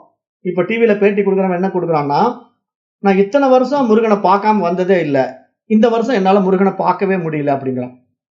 ஏன்பா ஏன் பார்க்க முடியலன்னா, இத்தனை வருஷம் வராத கூட்டம் இப்போ பயங்கரமா இருக்காமா. இதுவரைக்கும் வராத கூட்டம் தான் இப்போ வந்து அதிகமா இருக்கு. என்னால கடவுளையே பார்க்க முடியல, முருகனையே தரிசனம் பண்ண முடியலன்ட்டு கஷ்டத்துல புலம்புறான். அப்ப பாருங்க அவன் வந்து வேதனைப்படுறான். திருத்தணி போயுமே முருகனை பார்க்க முடியல. மன உளைச்சலுக்கு ஆளாகுறான். அப்ப என்ன இங்க விஷயம் நம்ம புரிஞ்சுக்கணும்? முருகன் அங்கேயா இருக்கிறான். இது புரிதலற்ற தன்மை. ஏன்னா முருகப்பெருமானுடைய வைபவத்தை காவடியிலயோ, பஜனையிலயோ, பக்தி பாடல்களிலோ, இசையிலயோ, நடனத்திலயோ, நாட்டியத்திலயோ, வாத்தியத்திலயோ நாம் புலன்களினுடைய அடிப்படையில் அனுபவமாக்க முடியவே முடியாது. அவைகளெல்லாம் மனதிற்கான ஒரு மகிழ்ச்சியை கொடுக்குமே தவிர, இறை அனுபவம், இறை அனுபூதி என்பது புறத்தினால் ஒரு நாளும் நடக்க முடியாத ஒரு விஷயம் என்ற ஒரு அடிப்படை உண்மையை நாம் உணர வேண்டும். அப்ப இங்க முருகப்பெருமானை அலங்காரம் செய்து திருவிழா பவனி கொண்டு வருகிறார்கள் என்றால், அங்கு பூக்களாலும், ஆபரணங்களாலும், பட்டாடைகளாலும் அலங்கரிக்கப்பட்ட முருகன் திருவீதி உலா காண்பவர்களுடைய கண்களால் காட்சியாக இருக்கிறது. மனதை மகிழ்ச்சி ததும்ப செய்கிறது. பார்க்கின்றவர்கள் எல்லாம் முருகனை அந்த பட்டாடை அலங்காரத்திலையும், மலர் மாலைகளாலும் பார்த்து அரஹரா முருகா முருகான்னு கன்னத்துல போட்டுக்கிறாங்க. அப்ப என்ன அங்க நடக்குது? அவர்களுக்கு மனதிற்கு ஒரு மகிழ்ச்சியை கொடுக்கக்கூடிய ஒரு விஷயம். பக்தி ரசம் அங்க ததும்புது. ஆனா அவர்களுடைய பார்வை என்ன தெரியுமா? முருகனுடைய அழகும் அலங்காரமும் பார்க்கின்ற ஒரு கூட்டம் இருக்கும் அங்க. அங்க வருகின்ற பக்தர்கள்ல ஒவ்வொருத்தரும் ஒவ்வொரு விதம். ஒரு கூட்டம் என்ன பண்ணும்? அலங்காரத்தை பார்க்கும், முருகனுக்கு என்னென்ன நகை போட்டிருக்காங்கன்னு பார்க்கும், முருகனுக்கு என்ன ட்ரெஸ் போட்டிருக்காருன்னு பார்க்கும். இப்படிதான் ஒரு கூட்டம் வந்து முருகனை பார்க்கும். இன்னும் கொஞ்சம் கூட்டம் என்ன பண்ணும்? பலவிதமான எண்ணங்கள்ல அந்த முருகனுடைய பூ வேலைப்பாடு இவர் செஞ்சிருந்தா நல்லா இருந்திருக்கும், முருகனுக்கு இந்த ட்ரெஸ்ஸுக்கு பதிலா அந்த ட்ரெஸ் போட்டிருந்தா நல்லா இருந்திருக்கும் அப்படின்னு வேறு சில கற்பனைகள்ல முருகனை கண்ணோட்டத்துல பார்க்கக்கூடிய ஒரு சில மனிதர்களை நம்ம அங்க பார்க்கலாம். அப்போ முருகனுடைய சிலையினுடைய வடிவம், அழகு, அலங்காரம் இந்த மாதிரி விஷயங்கள்ல தான் மனம் வந்து புறத்துல நாட்டம் கொள்ளுமே தவிர, அது அகத்தை நோக்கி பெரும்பாலும் திரும்புவதே கிடையாது. அதுதான் இன்றைய மனிதர்களுடைய நிலை. இதற்கு காரணம் என்னன்னா, இதுதான் விளம்பரம். அதாவது புத்தகத்துல செய்யப்பட்ட விளம்பரம். இதன் மூலமா யாருக்கு ஆதாயம் அப்படின்னு பாத்தீங்கன்னா, அரசாங்கத்துக்கு ஆதாயம். ஏன்னா இங்க வந்து நீங்க எந்த அளவுக்கு கூட்டம் சேர்றீங்களோ அந்த அளவுக்கு உண்டியல்ல பணம் சேரும். அறநிலைத்துறைக்கு பணம் போகும். அதை வச்சு அவங்க மேலும் சில செலவுகள் செய்வாங்க. அதுக்குத்தான் இங்க வந்து கூட்டத்தை கூட்டுறாங்களே தவிர, இறைவனை அறிந்து கொள்ள வாங்கன்னு சொல்லி யாரும் சொல்ல மாட்டாங்க. அர்ச்சகரும் இதை தடுக்க முடியாது. காரணம் என்னன்னா, அர்ச்சகருக்கும் கலெக்ஷன் ஆகும். ஜனங்க வந்தா தானே அர்ச்சகருக்கும் தட்டுல காசு விழும். அதனால அவர் வேண்டான்னு சொல்ல போறது இல்ல. வாங்கன்னு தான் அவரும் சொல்ல போறாரு. ஆக மொத்தத்துல இறைவனை நம்ம இந்த புறத்துல தேடி ஒரு நாளும் அடைய முடியாது என்பதற்காக நான் இதை சொல்றேன். அப்ப இந்த மாதிரி ஒவ்வொருத்தரும் ஒவ்வொரு எண்ணங்கள்ல இறைவனை பூ வேலையிலையும், முருகனுடைய நகைகள்லையும், உடை அலங்காரத்திலையும் தான் இறைவனை பார்ப்பார்களே தவிர உள்ளத்தில் பார்க்க மாட்டார்கள். அப்ப இன்னும் சிலர் இருக்கிறார்கள். அவர்கள் இறைவனை உள்ளத்திலே பார்ப்பார்கள். இறைவனுடைய வடிவத்தை உள்ளத்திலே பார்ப்பார்கள். ஆனாலும் என்ன பிரச்சனை? அந்த இறைவனை தனக்கு வேறாகவே பார்த்து கொண்டிருப்பார்கள். நான் வேறு, இறைவன் வேறு என்ற இருமைகளிலேயே சிக்கிக்கொண்டு அந்த இறைவனை உள்ளத்திலே பார்த்து வணங்கிக் கொண்டிருப்பார்கள். ஆனா இங்க நம்ம என்ன புரிஞ்சுக்கணும்? ஞானிகளும் மகான்களுடைய பார்வையில இறைவன் எப்படி இருக்கிறான் அப்படிங்கறத நம்ம புரிஞ்சுக்கிறது தான் இங்க விசேஷத்தன்மை. அதைத்தான் இங்க உணர்வே இறைவன் சொல்றது இல்லையா இந்த மந்திரம். அதுக்காக இதெல்லாம் நான் சொல்லிட்டு இருக்கேன். இப்ப இதுக்கு காரைக்கால் அம்மையார் வந்து அழகா சொல்றாங்க. அவர் வந்து இறைவனை முருகனாக காணவில்லை. காரைக்கால் அம்மையார் பொறுத்த வரைக்கும் இறைவனை உருவத்துல முருகனாகவோ சிவமாகவோ அவங்க பார்க்கல. அதே மாதிரி இறைவனை திருவீதி உலாவுல கொண்டு வரும்போது அங்கத்தான் போய் பார்க்கணும்ட்டு அவங்க அங்கேயும் பார்க்கல. இறைவனை புறத்திலே நான் காணவில்லை, காண முடியாது என்று தெரிந்ததுனால அவர் அகத்திலே இறைவனை கண்டார் அப்படின்னு காரைக்கால் அம்மையாருடைய வாழ்க்கை வரலாறு பேசுது. எப்படி கண்டார்? அவர் இறைவனை தன்னுள்ளே தானாகவே கண்டார். காரைக்கால் அம்மையார் இறைவனை தன்னுள்ளே தானாகவே கண்டார் அப்படின்னா எப்படி புரிஞ்சுக்கணும்? அவருடைய உருவம் மாதிரியே ஒரு போட்டோல எடுத்துட்டு உள்ள வந்திருப்பாரா? அப்படி புரிஞ்சுக்க கூடாது. இறைவனை தன்னுள்ளே தானாக கண்டார் அப்படின்னு சரி இவரை மாதிரி ஒரு போட்டோ எடுத்து உள்ள இறைவன் உட்கார்ந்திருப்பார் போல் இருக்கு அப்படின்னு நினைக்காம அவர் தன்னையே உணர்வாக கண்டார், இறைவனையும் உணர்வாக கண்டார். அப்ப உள்ளத்திலே இறைவன் ஹிருதய குகையிலே உணர்வு வெளியிலே அறிவு ஒளி பிரகாசமாய் ஜோதி பிளம்பாக தோன்றினான் என்றுதான் காரைக்கால் அம்மையார் சொல்றாங்க. காரைக்கால் அம்மையாருடைய அனுபூதி இறைவன் என்னுள்ளே உணர்வு வெளியில் வெட்ட வெளியில் ஹிருதய குகையிலே அறிவு ஒளி பிரகாசமாய் ஜோதி பிளம்பாக எனக்கு காட்சி கொடுத்தான் என்று காரைக்கால் அம்மையார் கருத்தை வெளிப்படுத்தியிருக்கிறார். அப்ப இங்க திருமாலும் அயனும் சென்று முயன்று கண்டறிய முடியாத இந்த பிரபஞ்சத்தின் முதன்மை பொருளாகிய பரம்பொருளை காரைக்கால் அம்மையார் தனது சிந்தையுள்ளே நிறைந்த உணர்வு வெளியில் அறிவு ஒளியில் ஜோதி வடிவில் தன்னையே கண்டார். தன்னை என்றால் உருவத்தில் இல்லை, உணர்வு நிலையில் கண்டார் என்று நாம் இங்க புரிந்து கொள்ள வேண்டும். அதுதான் இறை தரிசனம், இறை அனுபூதி. அப்ப தன்னை உணர்கின்ற ஜீவனும், இவ்வாறு உணர்ந்த காரைக்கால் அம்மையார் என்ற ஜீவனும் சிவனும் உணர்வு வெளியில் ஒன்றுதான் என்றாலும் அந்த சிவனே உடலெடுத்து ஜீவனாக வந்த காரணத்தினாலே இந்திரியங்கள் வயப்பட்டு மனமயக்கத்தில் கட்டுண்டு அறியாமை வசப்பட்டு தூய அறிவாகிய தன்னை மறந்து அறியாமையிலே அவல நிலைக்குட்பட்ட அகங்காரத்திலே அழியக்கூடிய அற்ப உடலை நான் என்று எண்ணுகின்ற நம்மை போன்றவர்களுக்கு ஒரு நாளும் இறை சுரூபம் அனுபவம் ஆகாது. அது நம்முடைய அகங்காரத்தாலும் உடலினாலும் மறைக்கப்படுகிறது என்ற ஒரு ஆழமான உண்மையை நாம் இங்கு உணர வேண்டும். அப்ப இங்க ஜீவன் சிவம் என்ற ரெண்டு விஷயம் ஒன்றுதான். உணர்வு வெளியில் ரெண்டும் ஒன்று. ஆனா அந்த உணர்வு வெளியாகிய அகவெளியில் இருக்கின்ற அந்த சிவனை உயிராக நான் வெளிப்பட்டு வந்த ஜீவனாக இருக்கின்ற நான் அதை என்னுள் ஹிருதய குகையிலே உணர வேண்டுமானால் ஊனினை உருக்கி உள்ளொளி பெருக்கி மகான்கள் சுட்டி காட்டுறாங்க. இதெல்லாம் ஒரு சூட்சம பரிபாசை. ஊனினை உருக்கி உள்ளொளி பெருக்கின்னா என்ன அர்த்தம்? உடம்புங்கிற ஒரு விஷயத்தை விட்டுடணும். உடம்புன்னு நீ பிடிச்சுக்கிட்டு இருக்க வரைக்கும் நீ இறைவனை பிடிக்க முடியாதுப்பா.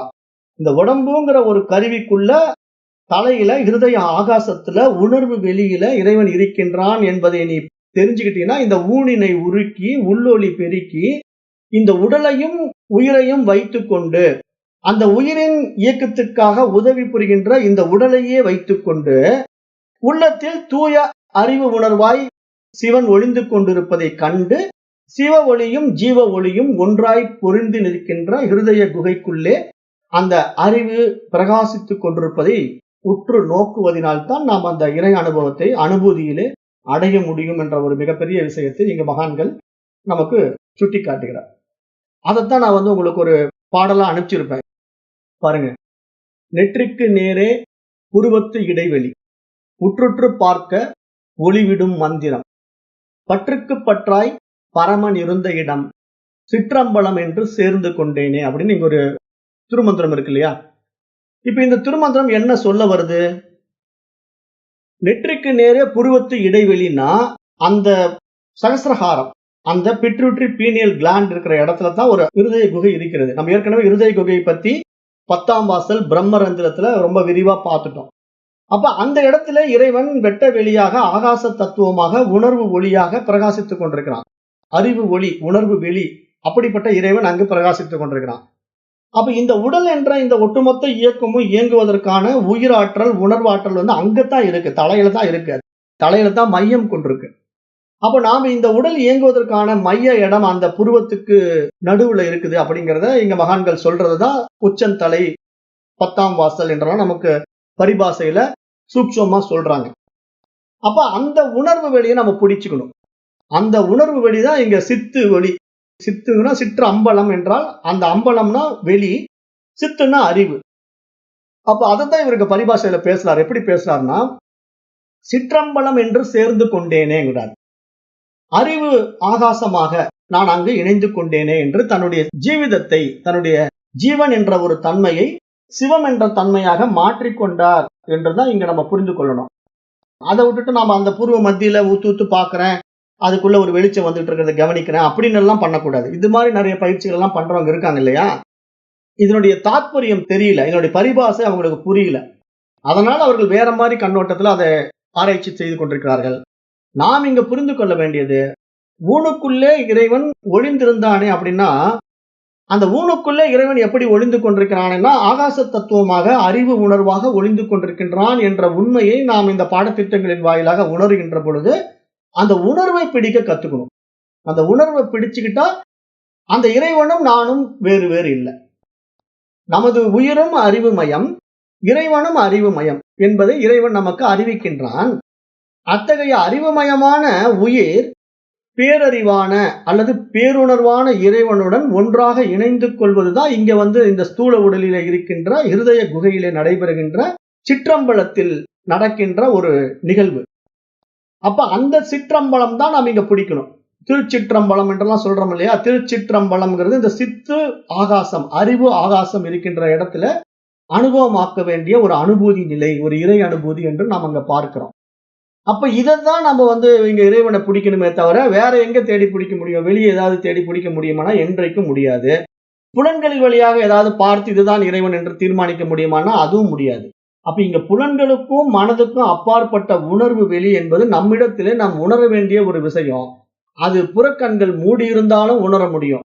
அகக்கண்கள் தான் இங்க விழித்துக் கொள்ள வேண்டும். இங்க நம்ம இடத்துல இருக்க அகக்கண் தான் இங்க விழிக்கணும். அகக்கண் என்றால் மனக்கண் தான் விழித்துக் கொள்ளணும். அந்த மனக்கண் எப்படி விழிக்கணும்? இது மாதிரி விவேகத்தை அடையணும். அதாவது இது மாதிரி பாடத்திட்டங்களை படித்து இங்கு கூறப்பட்ட விஷயங்களை உள்வாங்கி அந்த விவேகத்தை அடையும் போதுதான் இந்த சைவ சித்தாந்தம் சொல்லுதல்ல, பசு பதி பாசம் அப்படின்னு ஒரு விஷயத்தை பேசும் சைவ சித்தாந்தம். அந்த பசுங்கிறது ஜீவர்கள், பாசம் என்பது தலைகள். அதாவது அந்த ஜீவர்கள் மேல் இருக்கின்ற தலைகள்னா ஆணவம், கண்மம், மாயை என்ற 3 மலங்கள் இருக்கு ஒவ்வொரு ஜீவர்கள் இடத்திலும். ஆணவம்னா நான் என்ற அகங்காரம், கண்மம் என்றால் பல்வேறு பிறவிகளாக சேர்த்து வைத்துக் கொண்ட வினைகள். அப்போ மலங்கள், இவையெல்லாம் மலங்கள், குற்றங்கள். இதெல்லாம் ஜீவர்களிடத்தில் இருக்கின்ற குற்றங்கள். அப்ப இந்த குற்றங்கள் எல்லாம் நீங்கணும் இல்லையா? அப்ப அந்த பசு எப்ப இதெல்லாம் நீக்கிக்கும்? அந்த பாசத்தை விடும்போதுதான் நீக்கிக்க முடியும். அப்ப இந்த பசு பதி பாசம் என்ற சைவ சித்தாந்தத்தின் படியே நம்ம பார்த்தாலும் கூட இங்க பதிஞானம் மட்டும்தான் ஜீவன் எனும் உயிரையும் சிவன் என்ற உணர்வையும் ஒன்றாக்க முடியும் என்ற மிகப்பெரிய உண்மையை இங்கு மகான்கள் நமக்கு உணர்த்துகிறார்கள். பசு பதி பாசம் இந்த 3 விஷயத்துல பதி ஞானம், பதினா இறைவனை பற்றிய ஒரு ஞானம் இருந்தால் மட்டும்தான் நாம் யாரு? நாமெல்லாம் பசுக்கள்லாம் ஜீவர்கள் என்ற அர்த்தம். அப்ப நம்ம ஜீவர்களாக இருக்கின்ற நாம் அந்த பதி ஞானத்தினால்தான் நம்முடைய உண்மைத்தன்மையை நாம் உணர முடியும். அந்த பசுங்கிறத தான் நிறைய பேர் சிம்பாலிக்கா காட்டுவாங்க. இப்ப கிருஷ்ண பரமாத்மா பசு மேய்க்கிற மாதிரி கதைகள் இருக்கு இல்லையா? அப்ப கிருஷ்ண பரமாத்மா வேற வேலை இல்லையா? பசுத்தான் மேய்ச்சாரானா அதுதான் புராண கதை. புராண கதையினுடைய உள்நோக்கம் என்னன்னா, இங்கு ஜீவர்களை காக்கின்றவன் இறைவன் என்ற அர்த்தம். பசுக்களை மேய்க்கின்றவன் அப்படின்னா அந்த பசுக்களாகிய ஜீவர்களை பராமரிக்கின்றவன், பார்த்து கொள்கின்றவன் இறைவன். அவனே கண்ணன், அவனே கிருஷ்ணன் என்று ஊடகமாக இங்கு கதைகள்ல நமக்கு சொல்லுவாங்க. நாம் என்ன பண்ணுவோம்? அந்த கதைகளுக்கு முக்கியத்துவம் கொடுப்போம், அதனுடைய தாத்பரியமோ தத்துவத்துக்கோ முக்கியத்துவம் கொடுக்க மாட்டோம். அப்ப இங்க பஜகோவிந்தத்துல அதை பத்தி நம்ம தெளிவுபடுத்திருக்கிறோம். பஜகோவிந்தம் கிளாஸ் எடுக்கும் போது கிருஷ்ணன் யாரு, இறைவன் யாரு அப்படிங்கலாம் நம்ம சொல்றோம். கோவிந்தம்னா என்ன அப்படிங்கிறதுக்கு விளக்கமே அதுல கொடுத்துருக்கிறோம். அதெல்லாம் நேரம் கிடைக்கும் போது கேளுங்க. அப்ப இங்க ஜீவன் எனும் உயிரையும், இப்ப நாமெல்லாம் உயிர் தானே, ஜீவனா இருக்கிறோம் இல்லையா? அப்ப அந்த உயிர் எப்படி உடல் எடுத்து வந்தது? எதற்காக உடல் எடுத்து வந்தது? அந்த உணர்வை தன்னுள்ள அனுபவமாக்குவதற்காக உடல் எடுத்து வந்தது. அப்ப அந்த உடல் எடுத்து வரும்போது ஒவ்வொரு உடலையும் கடந்து வந்தது. புல்லாய், புழுவாய், பல்மிருகமாய், பறவையாய், பாம்பாய் அப்படின்னு பல்வேறு பரிமாணத்துல பயணம் பண்ணது. அப்ப மனித உடலுக்குள்ள வந்த பிறகுதான் அது தன்னுடைய ஜீவத்துவத்தையே உணர்ந்தது. ஓ, நான் உயிர் தானா? அப்ப நான் அந்த உணர்வு தான் நான் பிடிக்கணுமா? அப்ப இறைவன் உணர்வாக இருக்கிறானா? அப்படிங்கிற விஷயத்தெல்லாம் தெரிந்து கொள்வதற்கு ஒரு இது வேணுமல்ல, அறிவு வேணும் இல்லையா? அந்த அறிவு தான் மனித அறிவு. அப்ப இந்த மனித அறிவுல இதையெல்லாம் தெரிந்து கொள்ளுது. ஓ, நான் இப்படிப்பட்டவன். அப்ப இங்க நான் இந்த உயிரினுடைய நோக்கம் உணர்வை பிடிப்பதற்காக. அப்ப உடலினுடைய பங்கு என்ன? அந்த உயிரை கொண்டு, உடலை கொண்டு அந்த உணர்வை பிடிப்பதற்காக. அப்ப இதை பிடிப்பதனால் என்ன பலன்? அந்த பலன் என்ன? பரமனாக நானே இருக்கின்றேன் என்று அறிவதுதான் பலன். அப்ப இந்த பலனை அடைவதும் இந்த பலனை அறிவதற்கும் யார் உண்மையிலேயே முயற்சி செய்கின்றார்கள் என்றால் பரமனே முயற்சி செய்கின்றான்ங்கிற விஷயம் தான் இங்க மிக விசேஷமான விஷயம். ஏன்னா இங்க சிவமே ஜீவனா இருக்கு. சிவமே ஜீவனா இருந்து அது சிவத்தன்மைக்குள்ள போறதுக்காக அது முயற்சி எடுத்து இந்த பரிணாம வளர்ச்சியில தன்னை அனுபவமாக்குகின்ற ஒரு லீலா வினோதம் தான் இந்த பிரபஞ்சம், இந்த வாழ்க்கை என்பதாக நம்ம பார்க்கிறோம். அதைத்தான் இங்க சாஸ்திரங்க பூடகமா நிறைய பரிபாசைகள்ல சுட்டி காட்டுது. அப்ப அந்த அடிப்படையில தான் நான் அந்த திருமந்திர பாடல் உங்களுக்கு எதுக்காக கொடுக்கிறேன் அப்படின்னா, அந்த இறைவன் நம்முள்ளே ஒன்றி நின்றிருக்கின்றான். ஒன்றி நின்று உள்ளே உணர்ந்தேன் பராபரம், ஒன்றி நின்று உள்ளே உணர்ந்தேன் சிவகதி, ஒன்றி நின்று உள்ளே உணர்ந்தேன் உணர்வினை, ஒன்றி நின்று பல ஊழி கண்டேனே அப்படின்னு இங்க அருமையா சொல்லிட்டார். அப்ப இங்க என்னன்னா, அந்த இறைவனோட ஒன்று நிற்கும் போதுதான் அந்த இறைத்தன்மையை நம்ம அடைய முடியும். சிவகதின்னா என்ன? ஜீவன் சிவமான மாறிய நிலை, அதுதான் சிவகதி. நம்ம எங்கேயோ செத்து போய் பரலோகம் போறதில்ல சிவகதி. இங்கு வாழும் போதே அடைய வேண்டிய கதி அது. சிவகதிங்கிறது ஜீவன் சிவமாகின்ற நிலை, அது சிவகதி. அந்த பராபரமாக அந்த இறைவனாகவே உணர்ந்தேன், என்னை நான் உணர்ந்தேன். எப்படி உணர்ந்தேன்? ஒன்று நின்று உள்ளே உணர்ந்தேன் உணர்வினைன்னு தான் சொல்றாரு. ஒன்று நின்று உள்ளே உணர்ந்தேன் உணர்வினை, ஒன்று நின்றே பல ஊழி கண்டேனே அப்படின்ட்டார். ஊழின்னா இந்த மாதிரி விஷயங்கள் தோன்றி தோன்றி மறையக்கூடிய இந்த பிரபஞ்சத்தை பல முறை கண்டுவிட்டேன். ஒவ்வொரு முறையும் நான் இந்த உணர்வுக்குள்ள போயிட்டு வெளியே வந்தேன்னா மீண்டும் நான் இந்த உலகத்தை படைப்பேன், இந்த உலகத்தை அனுபவிப்பேன், இந்த உலகத்தை அழிப்பேன் என்று அர்த்தம். அப்ப இந்த உடலுக்குள்ள நாம் இந்த விவகாரத்துக்குள்ள ஈடுபட்டு கொண்டிருக்கும் போது இந்த வாழ்க்கைங்கிறது எப்படி இருக்குன்னா, நம்முடைய மனதிலே உண்டாக்கப்படுகின்ற இந்த உலகம் என்பது நம்மால் படைக்கப்பட்டு, நம்மால் அனுபவிக்கப்பட்டு, நம்மாலே அழித்துக் கொள்ளக்கூடிய நிலையில இருப்பதனால, நான் எப்பொழுதெல்லாம் அந்த உணர்வு நிலைக்குள்ள ஒன்றுகின்றேனோ அப்ப எனக்கு இந்த உலகம் மறைந்து விடும். நான் அந்த உணர்வா இருப்பேன். திருப்பி நான் இந்த வியாவகாரிக சத்தியத்துக்குள்ள விவகாரத்துக்குள்ள வரும்போது மீண்டும் உலகமாக விரிவேன். நானே உலகமாக விரிந்து நானே உலகத்தை அனுபவித்து நானே உலகத்தை நீக்கிக் கொள்கிறேன். படைப்பதும் நானே, அனுபவிப்பதும் நானே, அழிப்பதும் நானே அப்படிங்கிற ஒரு ஆழமான உண்மையை தான் பகவான் ஸ்ரீகிருஷ்ணரும் பகவத்கீதையில பேசுறார். அப்ப இந்த அடிப்படையில் தான் நம்ம இறைத்தன்மையை நாம் நமக்குள்ள இங்க உணரணும், அனுபவமாக்கணும். அதுதான் உணர்வு வெளி, வெட்ட வெளி, பரவெளி, அறிவு ஒளி, ஆகாச தத்துவம் என்று பரிபாசையில சித்தர்களாலும் மற்ற மகான்களாலும் நமக்கு சுட்டி காட்டப்படுகிறது. அப்ப இங்க சிவமயமா எங்கும் தானாகி தானே அந்த தூய அறிவுமயமானவன் என்று தன்னை தன்னுள் உணர்த்திய சிவனும் ஜீவனும் ஒன்று நிற்பதை உணர்வது ஒன்றே மனித பிறவியின் மகத்துவம் என்று இங்கு பார்க்கிறோம். அப்ப இங்க இந்த உணர்வை பற்றி இப்ப நான் உங்களுக்கு சொன்னது ஓரளவுக்கு நல்லா புரிஞ்சிருக்கும்னு நினைக்கிறேன். ஏன்னா இறைவன் உணர்வு மயமா இருக்கிறான் அப்படிங்கிறதுக்கான ஒரு விளக்கங்கள் தான் நான் இவ்வளவு தூரம் உங்களுக்கு புரிய வச்சேன்.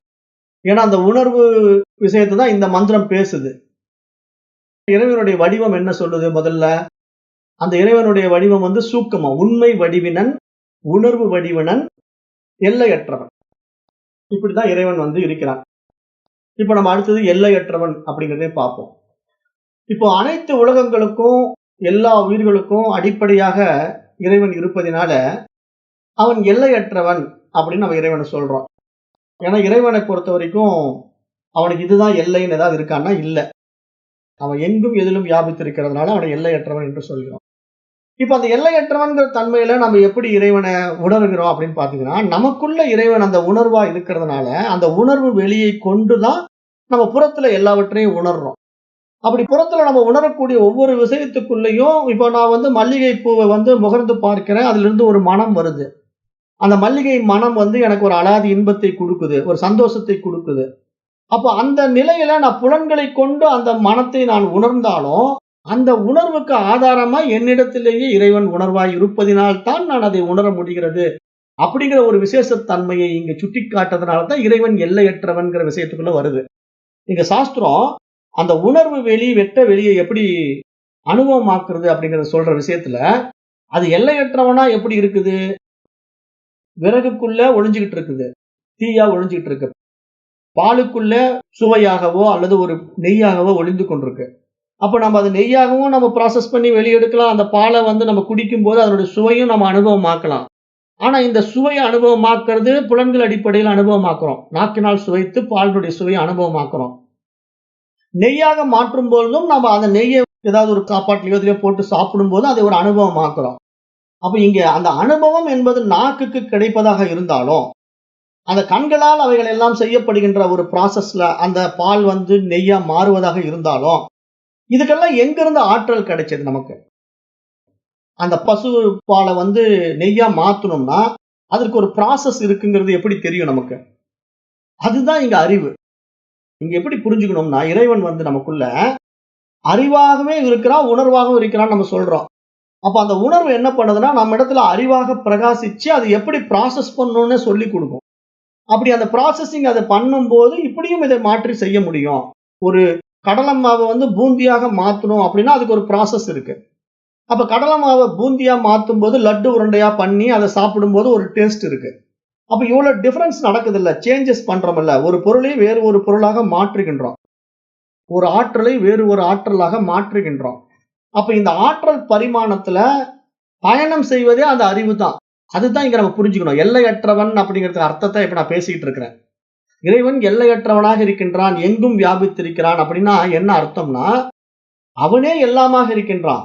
இங்கு படைக்கப்பட்டவையும் அவனே. அந்த படைப்பின் அம்சமும் அவனே. அந்த படைப்பை இல்லாமல் ஆக்குபவனும் அவனே. எப்படி ஆக்குறான்? அவனே படைத்து, அவனே அனுபவித்து, அவனே அழித்து விடுகிறான். அப்ப அது என்ன நடக்குதுன்னா, அந்த அறிவு பரிமாணத்துல பயணம் பண்றது வேறு ஒரு ஆற்றலுக்கு பரிணமிக்குது.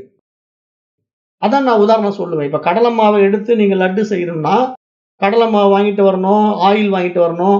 அப்புறம் அத வந்து பூந்தியா ஃபர்ஸ்ட்டு போட்டு எடுக்கணும். அப்புறம் சர்க்கரை பாகுல ஊற வைக்கணும். அதுக்கு சர்க்கரையும் வாங்கிட்டு வரணும். அப்புறம் அத ஊற வச்சு, அப்புறம் லட்டு உருண்டையா நீங்க புடிச்ச பிறகு உங்களுடைய கண்ல வந்து ஒரு லட்டு உருண்டையாக பார்வைக்கு தெரியும். அதுவரைக்கும் அது லட்டா இல்ல. அது எப்படி இருந்தது? கடலை மாவும், சர்க்கரையாவும், எண்ணெயாவும் பல்வேறு பரிமாணங்கள்ல இருந்தது. ஆனா பல்வேறு பரிமாணங்கள் இருந்த பல பொருட்களை ஒன்றாக்கி ஒரு லட்டு உருண்டையா பண்றதுக்கு உங்களுக்கு என்ன தேவைப்பட்டது? ஒரு அறிவு தேவைப்பட்டது. ஒரு சக்தி தேவைப்பட்டது உங்களுக்கு. வெறும் சக்தி மட்டும் இருந்தா லட்டு செஞ்சிட முடியுமான்னா, அறிவு வேணுமல்ல. லட்டு செய்யறதுக்கு உண்டான ப்ராசஸ் தெரியணுமல்ல. அப்ப இந்த ப்ராசஸிங்கும் உங்ககிட்டயே இருக்கு. அதை செய்யக்கூடிய ஆற்றலும் உங்ககிட்டயே இருக்கு. இப்ப லட்ட தயார் பண்ணிட்டீங்க. இப்ப அந்த லட்டை சுவைப்பதற்கான புலனும் உங்ககிட்டயே இருக்கு. நாக்கு. அப்ப நாக்கின் வழியா அந்த லட்ட சுவைக்கிறீங்க. ஆஹா! அருமையா இருக்குன்னு லட்ட சாப்பிடுறீங்க. சாப்பிட்ட பிறகு லட்டு காணாம போச்சே. லட்ட அழிச்சிட்டீங்க.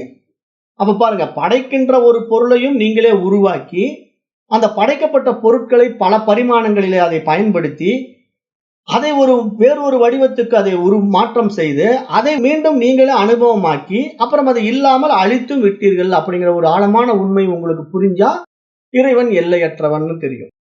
அப்ப இறைவன் எங்கும் நிறைந்தவன்னு தெரியும். எப்படி? இதுதான் அனுபவம். இறை அனுபவம், இறை அனுபூதிங்கிறது, இறைவன வந்து அப்படியே நம்ம ஒரு உருவத்துலலாம் பார்த்து அனுபவமாக்க முடியாது. அந்த பார்க்கும் இடமெங்கும் நீக்கமற இறைவன் நிறைந்திருக்கிறான்ங்கிறதுடைய அந்த சூட்சமத்த தான் இறைவ அனுபவமா ஆக்க முடியும். இறைவனுடைய அனுபவம், அனுபூதிங்கிறது அந்த அறிவாகவும், உணர்வாகவும் நம்மிடத்திலே அது பிரகாசித்துக் கொண்டிருக்கிறது. அதனால அந்த ஒரு ஆற்றல் வேறு ஒரு ஆற்றலாக பரிணமிக்கின்ற அந்த ப்ராசஸே அதுதான். அது தன்னுள்ள அறிவா இருந்துகிட்டு அத மாற்றம் செய்யுது. அந்த விவேகத்தினால அத வந்து மாடிஃபை பண்ணுது. வேறு வேறு பரிமாணத்துக்கு சேஞ்ச் பண்ணி, அத தானே படைக்குது. அப்புறம் தானே அனுபவமாக்குது. அப்புறம் தானே அதை அழித்து விடுகிறது. அப்ப இவ்வளவு ப்ராசஸும் நம்முடைய உடம்புலயே நடக்குது. நம்முடைய ஒருத்தருடைய உடம்புலயே இவ்வளவு நடக்குது. அப்ப இத்தனையும் நடக்கிற அனுபவம் யாருக்கு உண்மையிலேயே கிடைக்குது? நமக்கே கிடைக்குது. அதனால தான் இது என்ன சொல்லுது சாஸ்திரம், நீயே இறைவன் அப்படிங்குது. தத்துவமசி. நீ அதுவாகவே இருக்கின்றாய் அப்படிங்கிற ஒரு மகா வாக்கியத்தை வேதம் நமக்கு அறிவுறுத்துது. அப்ப இந்த அடிப்படையில நீங்க ஆராய்ந்து பார்த்தீங்கன்னா, இங்க என்ன புரியும்? எல்லாம் நானே, எல்லாம் நான் தான். எனக்கு வேறாக எதுவுமே இருக்க முடியாதுங்கிற அந்த எல்லையற்ற தன்மை இங்கு அனுபவமாகும். அப்ப இத வந்து சாஸ்திரம் சொல்லும்போது, நம்ம புறத்துல பார்க்கும்போது என்ன சொல்லுது? ஆதியில வந்து இங்க ஒண்ணுமே இல்ல. வெறும் வெளி மட்டும் தான் இருந்தது. அப்ப இந்த உலகம் என்பது படைக்கப்படவே இல்ல. உயிரினங்கள் எதுவுமே அங்க இல்ல. அப்ப உயிரினம் என்ற ஏதாவது ஒன்று இருந்தால் தானே அது இருப்பதற்குன்னு ஒரு இடம் இருக்கணும். அப்ப இங்கு அந்த இருப்புங்கிற அந்த இருப்பு தன்மையாகவே இறைவனே இருக்கிறதுனால, அவரே தன்னை அனுபவமாக்குவதற்காக உண்டாக்கப்பட்டதுதான் இந்த பிரபஞ்சம்ங்கிற ஒரு மிகப்பெரிய விஷயத்தை இங்க சாஸ்திரம் நமக்கு எடுத்து புரிய வைக்க முயற்சி செய்யுது. அப்ப இங்க நம்ம என்ன புரிஞ்சுக்கணும்? இங்க நீங்க பார்க்கும் இடமெங்கும் நீக்கமற நிறைந்திருக்கிறான். எல்லையற்றவனாக இறைவன் இருக்கின்றான். உணர்வு வெளியாக இருக்கிறான். வெட்ட வெளியாக இருக்கிறான். அப்புறம் அவன் வந்து உருவமற்றவனாக இருக்கின்றான் என்று பல வகைகளில் நமக்கு சுட்டிக்காட்டுவதனுடைய நோக்கம் தாத்பரியம் எல்லாம் என்ன அப்படின்னு பார்த்தா, இங்கு ஒன்று மட்டும்தான் இருக்குதுங்க. அதுதான் இருப்பு. அந்த இருப்புங்கிறது இறைவன். அதுக்கு சத்துன்னு பேரு. சாஸ்திரத்துல சத்து என்று பெயர். சத்துன்னா இருப்பு. அப்ப அந்த சத்து என்ன பண்ணுதுன்னா, தான் இருக்கிறேன் என்று தன்னை சதா உணர்ந்து கொண்டே இருக்கு.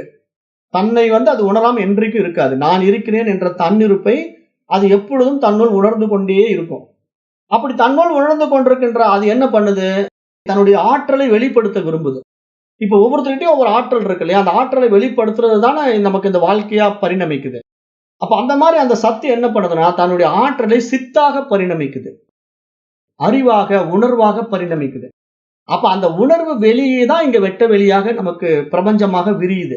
அப்படி அந்த உணர்வு வெளியில விரிகிறது தான் என்ன நடக்குது? ஒரு ஆற்றல் வேறு ஒரு ஆற்றலாக பரிணாம வளர்ச்சி அடைந்து, இங்கு பல்வேறு பரிமாணங்களில், பல்வேறு தோற்றங்களில் நம்மால் அனுபவமாக்கப்படுகிறது, பார்க்கப்படுகிறது, அனுபவிக்கப்படுகிறது, அளிக்கப்படுகிறது.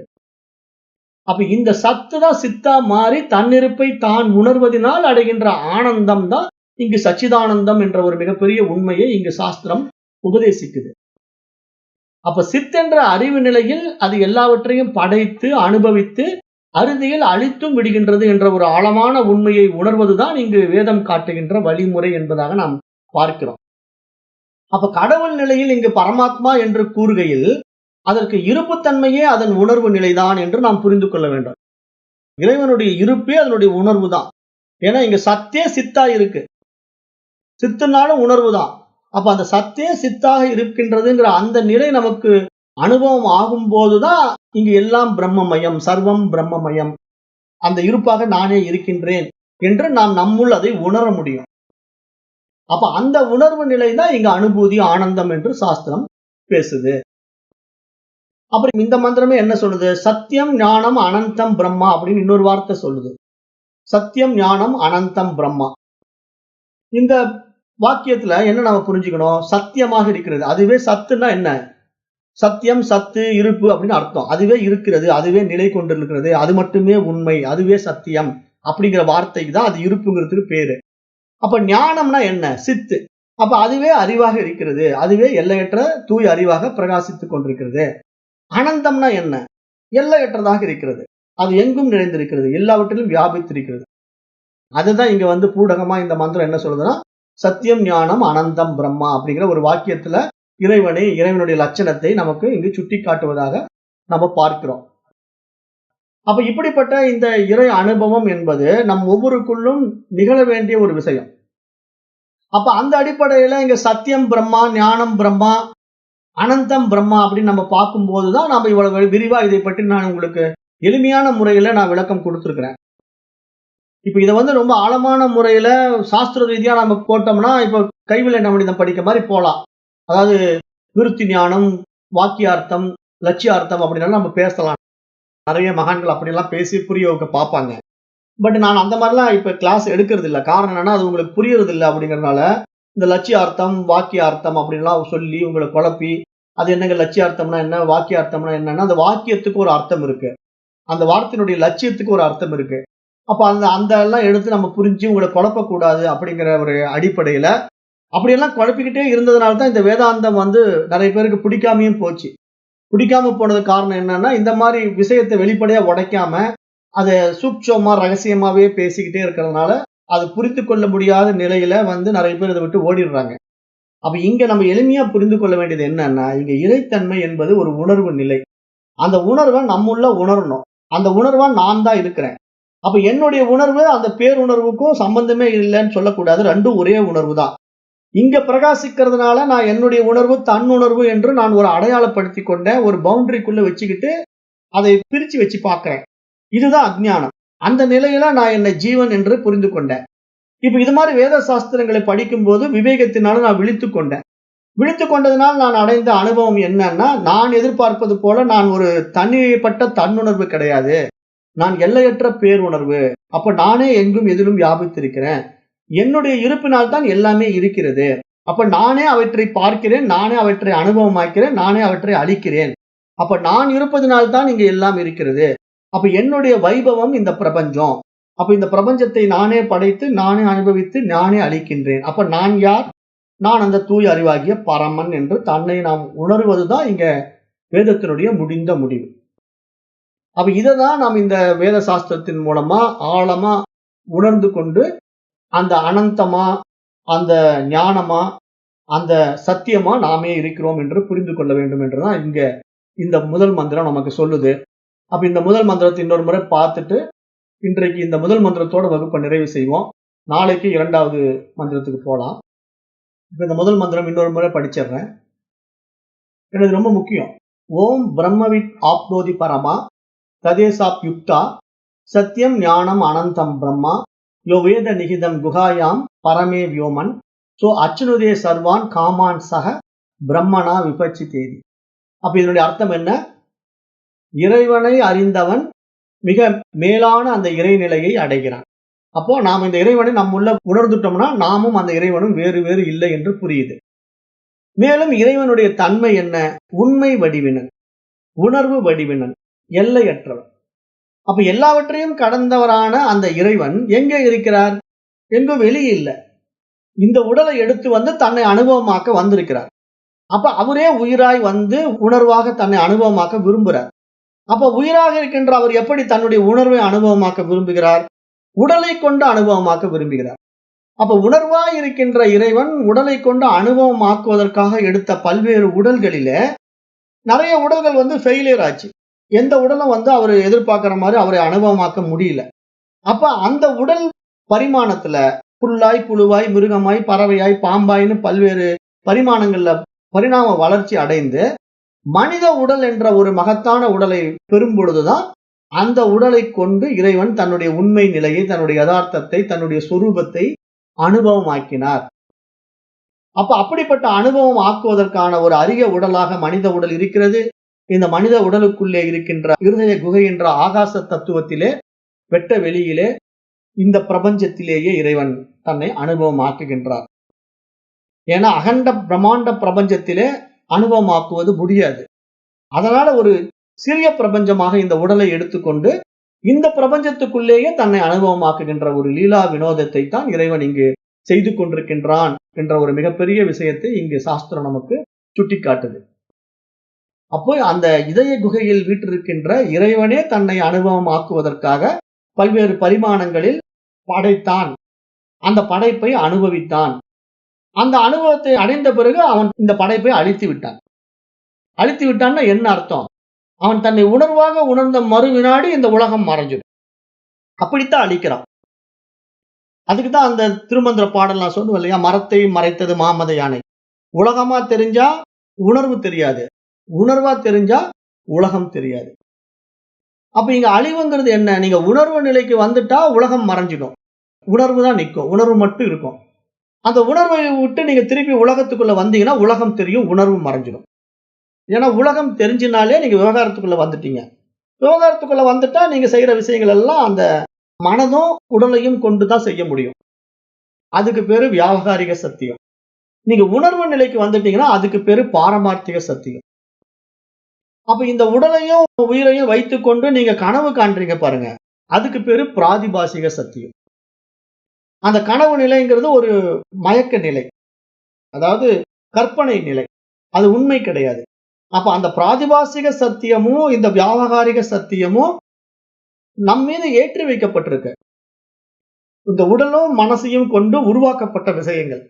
ஆனா உணர்வை பொறுத்த வரைக்கும் இது ரெண்டுமே கிடையாது, ஒரே சத்தியம்தான். அது பாரமார்த்திக சத்தியம். அப்ப நாம் பாரமார்த்திக சத்தியத்துலதான் நாம நிலை பெற வேண்டும்.